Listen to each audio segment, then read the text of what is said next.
Another question that sometimes I'm asked is, how do you come up with the topic? You don't come up with the topic. The topic it depends on your background, on the background of the people you discuss with, where the need stands. However, the choice of the topic is important because sometimes you need to decide whether a project is an adult education project or a youth project. And it's more than once that happened that even in the same call we had two projects, for example, about youth entrepreneurship. So that is the topic. One evaluator approves one and says youth entrepreneurship is one of the priorities of youth, of the European Commission, of the Erasmus call, for example. And another evaluator says, no, this is entrepreneurship for youth, so it should be vocational education.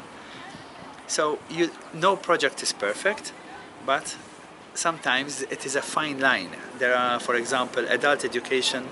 In some countries, adult education is interpreted as really basic literacy needs, and in others it is adult education for professionals on their job. Depends on the priority of the country where you are applying, so the topic needs to be chosen, even technically on the form, but the topic is sometimes not understood by evaluators, so it's good to have a good talk with someone who knows projects so that you try to be as precise as possible in the choice of topic of your proposal. Part of the project proposal is the rationale. And basically the rationale is, it stands to reason. It is the reason why your project should be existing and should be funded. Why should people invest in it? So the rationale starts from the context. First of all, you need to identify the need, why you need this project, and how you concluded that this need really exists.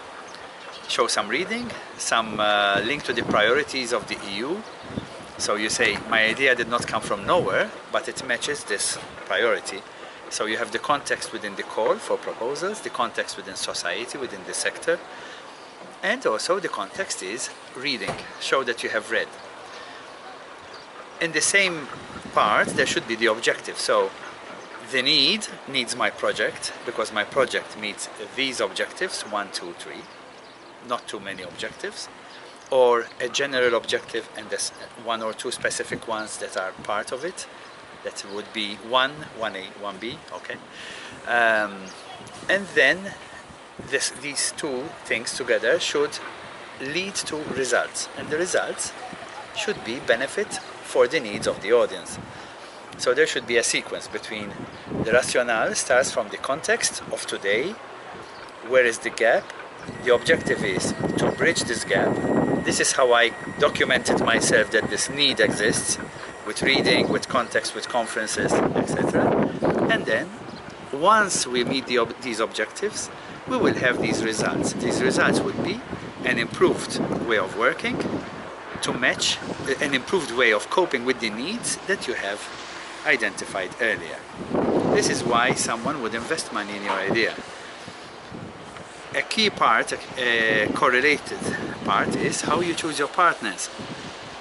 You need to choose partners that can help you reach these objectives. This partner has this specific experience.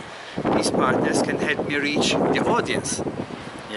So if in the project later you will need to test a training, for example, are you sure the partners have enough trainees and participants? Are your partners multipliers to make these objectives meet so much a bigger audience?